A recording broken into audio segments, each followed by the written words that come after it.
Hi everyone, स्वागत है आप सभी का आशीष एकेडमी के यूट्यूब प्लेटफॉर्म पर। तो जैसा कि आप सभी लोग जानते हैं, बिहार शिक्षक भर्ती थर्ड फेज का जो री एग्ज़ाम हुआ था उसमें सभी लोग क्या कर रहे हैं, इंतज़ार कर रहे हैं कि हमारी डॉक्यूमेंट वेरिफिकेशन कब से स्टार्ट होगी। तो डेट आपके सामने आ ही गई थी। इसी के साथ साथ अब आपको शिक्षा विभाग की तरफ से एक नोटिफिकेशन देखने को मिल रहा है, जो यहाँ पर प्रधानाध्यापक और प्रधान टीचर जो थे, हेड टीचर और हेड मास्टर के लिए नोटिफिकेशन निकाला गया है कि इसमें किस प्रकार की चीज़ें डॉक्यूमेंट वेरिफिकेशन के दौरान होनी है और इसमें कौन सी गलती रहेगी जिसमें अभ्यर्थी को रोका जा सकता है, या उनके डॉक्यूमेंट में कौन सी गलती पाई जाती है तो उनका डॉक्यूमेंट वेरिफिकेशन उस समय के लिए रोक दिया जाएगा। और अगर रोक दिया जाता है तो क्या बाद में उसको वेरीफाई कराया जाएगा, फिर कब होगा, कैसे होगा, एक इंस्ट्रक्शन जारी करते हुए 4 पेज का ये जो है शिक्षा विभाग की तरफ से आया हुआ है। इसको हम देखने का प्रयास करेंगे। ये हेड टीचर और हेड मास्टर का है, लेकिन पीआरटी से लेकर क्लास 12 तक जितने लोग भी डीवी कराने जाएंगे वो यहाँ पे जो नोटिफिकेशन में दिया गया है इंपॉर्टेंट पॉइंट्स, उनके लिए बेहद ज़रूरी है इसको जानना। आई होप ये वीडियो आपको पहले इसकी सूचना मिली होगी, क्योंकि अभी मुझे लगता है फिलहाल अभी तुरंत आ ही रहा है, मैं तुरंत के तुरंत आपको अपलोड कर रहा हूँ। तो चलिए शुरुआत करते हैं वीडियो के। वीडियो में अगर आप नए होंगे तो चैनल को एक बार जरूर सब्सक्राइब कर लीजिएगा, लाइक करके कमेंट करके बताइएगा अगर आपको कोई प्रॉब्लम आ रही है तो जरूर। बाकी यहाँ पर पूरा समाधान मिल गया है कि अगर मान लीजिए आपके द्वारा कोई गलती हो गई है तो उसको किस प्रकार से सुधारा जा सकता है। तो अब यहाँ पर हम देखने का प्रयास करेंगे।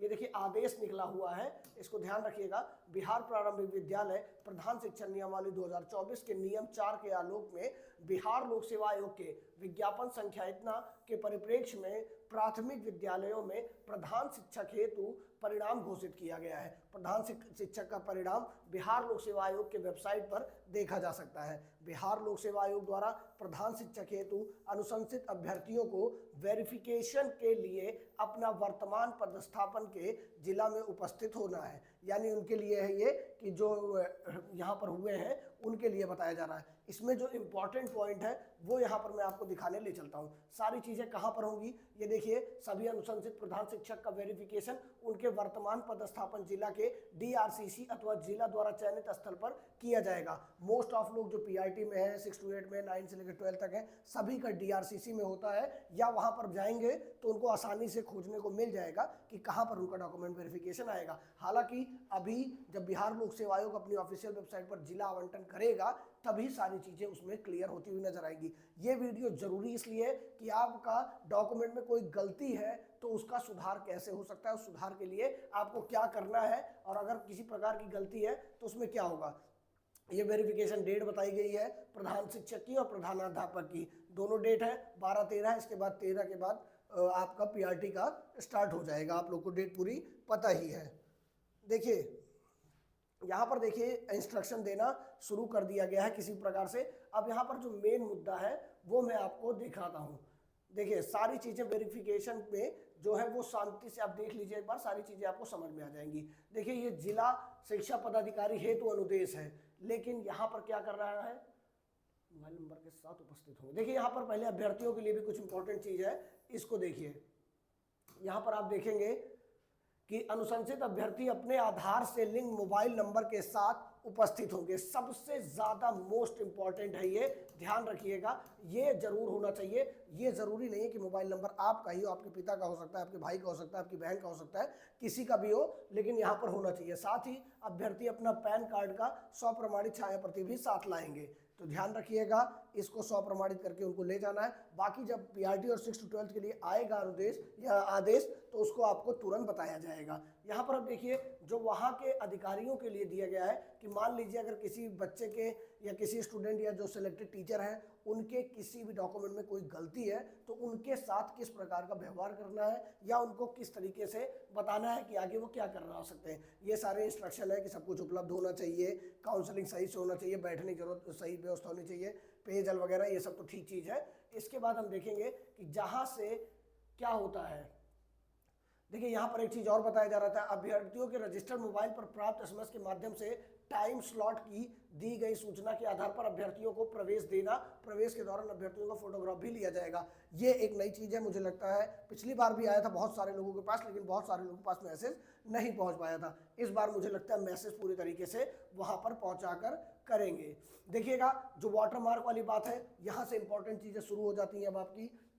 बिहार लोक सेवा आयोग द्वारा अनुशंसित प्रधान शिक्षक और प्रधान अध्यापक द्वारा समर्पित उन्हीं प्रमाण पत्रों का सत्यापन करेंगे जो बिहार लोक सेवा आयोग की वेबसाइट पर अपलोड एवं वाटर मार्क्ड हो। यानी अब ये तय हो गया कि टीआरई 3 में जो बच्चे पीआरटी और जो 6 to लेके 12 तक सेलेक्ट हुए हैं उन सभी के जो डॉक्यूमेंट्स अपलोड है उन्हीं का प्रमाण वहाँ पर उन्हीं का सत्यापन किया जाएगा। अब बहुत सारे अभ्यर्थी इस चीज़ का सवाल उठाएंगे कि सर हमने तो 12th की जगह 10th का डाल दिया है, सीटेट की जगह मैट्रिक का डाल दिया है या ग्रेजुएशन का डाल दिया है, तो वहाँ पर क्या करें। अभी चिंता मत करिए, आपको मौका मिलेगा बिहार लोक सेवा आयोग की साइड से। जब ये वाटर मार्क वाली चीज़ें सामने आएंगी तब आपको जरूर मौका दिया जाएगा और वहाँ पर आप अपने क्या कर सकते हैं, अपने उस डॉक्यूमेंट की छाया प्रति स्वप्रमाणित या हो सकता है किसी गेस्टेड ऑफिसर से साइन कराकर प्रमाणित करवाकर उसको आपको वहाँ पर अपलोड करना होगा। बाकी फॉर्म में भरते वक्त आपका परसेंट गलत हो गया, नाम गलत हो गया है, उसके सबके लिए बहुत इशू नहीं है, लेकिन आगे उसका भी समाधान इसमें दिया गया है।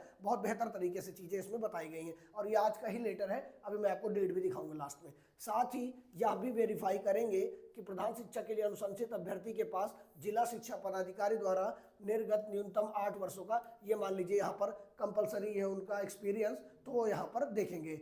किसी शिक्षक अभ्यर्थी के आधार में अंकित नाम के टाइटल एवं मैट्रिक प्रमाण पत्र के नाम के टाइटल में परिवर्तन होने के कारण आधार सत्यापन नहीं होने की स्थिति में शिक्षक अभ्यर्थी द्वारा न्यायिक दंडाधिकारी यानी फर्स्ट क्लास मजिस्ट्रेट या न्यायिक दंडाधिकारी के पास जाके माध्यम से प्राप्त किया गया शपथ पत्र प्रस्तुत करने पर उनके नाम और टाइटल को सही मानते हुए सत्यापन किया जाएगा। ये आपके लिए बेहद इंपॉर्टेंट है। जैसे मैंने बहुत सारे वीडियो में बताया है कि आप एक एफिडेविट बनवाइए, आपकी 7-8 गलती हो सब उसी में मेंशन करवा दीजिए, वो आपको सत्यापित करेगा। आपने उसमें क्योंकि कहते हैं कि मैं शपथ ले रहा हूँ कि इसमें जो सारी चीज़ें हैं वो एकदम सही है, मेरी ही है, मैं किसी फर्जीवाड़े का मतलब काम नहीं कर रहा हूँ, उसमें सारी चीज़ें वो पूरा उसका बना हुआ रहता है स्ट्रक्चर, उसी प्रकार से काम होता है।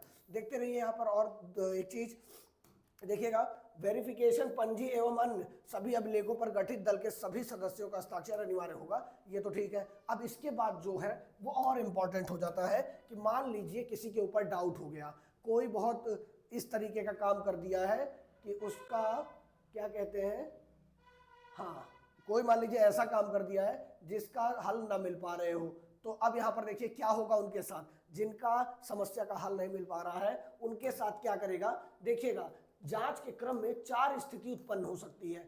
वेरिफिकेशन के दौरान प्रमाण पत्र मिलान के पश्चात सही पाया गया, ठीक है। वेरिफिकेशन के दौरान प्रमाण पत्र मिलान के पश्चात संदेहास्पद पाया गया। वेरिफिकेशन के दौरान प्रमाण पत्र मिलान के पश्चात प्रथम दृष्टया फर्जी पाया गया। ये प्रथम दृष्टया किसके ऊपर डिपेंड करेगा, वहां के जो अधिकारी होंगे। इसलिए मान लीजिए कोई प्रथम दृष्टया में आपको बाहर करता है तो आपको घबराने की आवश्यकता नहीं, अगर आप जेन्युइन कैंडिडेट हैं तो। वेरिफिकेशन के दौरान कोई भी अभ्यर्थी अपना मूल प्रमाण पत्र प्रस्तुत करने में असमर्थ रहा। मान लीजिए आपके पास ना प्रोविजनल हो, ना डिग्री हो, ना मार्कशीट हो, आप नहीं प्रस्तुत कर पा रहे, इस स्थिति में भी आपको क्या किया जा सकता है, आपको संदेह की स्थिति में रखते हुए बाहर रखा जा सकता है। लेकिन ऐसा नहीं है कि आपको डीबी से बाहर कर दिया जाएगा, ऐसा बिल्कुल नहीं है। अब देखिएगा यहाँ पर थोड़ा इसको ऊपर करके मैं दिखा देता हूँ, थोड़ा डिटेल में वीडियो बना दे रहा हूँ कि आप आराम से चीज़ों को समझ पाइए। उपरोक्त क्रमांक 1 से लेकर 3 के अनुसार पाए गए प्रमाण पत्रों को तिथिवार स्लॉटवार संधारित कर सील बंद बक्से में जिला शिक्षा पदाधिकारी को वेरिफिकेशन दल उपलब्ध कराएगा। उपरोक्त क्रमांक 4 में वर्णित परिस्थिति में मूल प्रमाण पत्र प्रस्तुत करने हेतु संबंधित अभ्यर्थी को अंतिम मौका देते हुए तिथि और टाइम स्लॉट अलग से निर्धारित किया जाएगा। जैसे मान लीजिए किसी भी कारण से आपका डॉक्यूमेंट वेरिफिकेशन वहां पर रोक दिया गया, नहीं हो पाया, तो उस स्थिति में शिक्षा विभाग ने साफ साफ यहाँ पर मेंशन किया है कि आपको मौका आगे मिलेगा, आपके लिए अलग से स्लॉट, आपके लिए अलग से डेट जारी की जाएगी। इसके लिए एकदम निश्चिंत रहना है आपको। तो अगर मान लीजिए पहले तो भगवान करे सबका जाए साथ में और सारी चीज़ें सॉर्ट आउट होकर एक ही बार में हो जाए, क्योंकि अभ्यर्थी जाता है फिर नहीं हो पाता, बहुत निराशा हो जाती है उसको। लेकिन आपको निराश नहीं होना है, आपको होप बनाए हुए अपना सारा काम करना है। अगर किसी अभ्यर्थी का प्रमाण पत्र संदेहास्पद फर्जी पाया जाता है तो इसके लिए विभाग द्वारा कार्रवाई हेतु अलग से दिशा निर्देश जारी किया जाएगा। पहली बात तो यहाँ मैं बता रहा हूँ, संदेहास्पद में अगर यहाँ पर जो लिखा है संदेह है आपके ऊपर और आप जेन्युइन कैंडिडेट है तो आपको डरने की आवश्यकता नहीं है, पहले बताया जा रहा है, ये ध्यान रखिएगा। फर्जी अगर है तो इसमें आपको डरने की आवश्यकता, आपको जाना नहीं चाहिए किसी कीमत पे, अन्यथा आपके ऊपर कार्रवाई करेगा शिक्षा विभाग और ढंग की कार्रवाई करेगा, जिसके बाद आप कभी भी किसी भी अन्य परीक्षा में शामिल नहीं हो पाएंगे।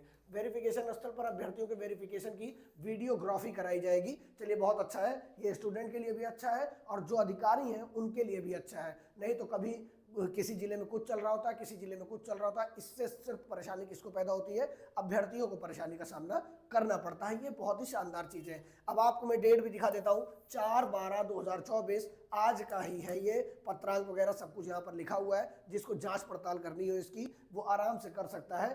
थोड़ा और स्थिति में मैं आपको दिखा देता हूँ कि क्या डेट है, ऊपर देख लीजिएगा। निदेशक प्राथमिक जो है पंकज कुमार जी प्राथमिक शिक्षा, उन्हीं के द्वारा 4/12/2024 की ये अपडेट है। तो चलिए इस वीडियो में इतना ही। कोई भी आपको परेशानी हो कमेंट सेक्शन में जरूर करें। वीडियो अच्छा लगा हो तो आप जरूर लाइक शेयर सब्सक्राइब कर दीजिएगा, एक प्यारा सा कमेंट कर दीजिएगा अगर आपके किसी भी काम में वीडियो आई होगी।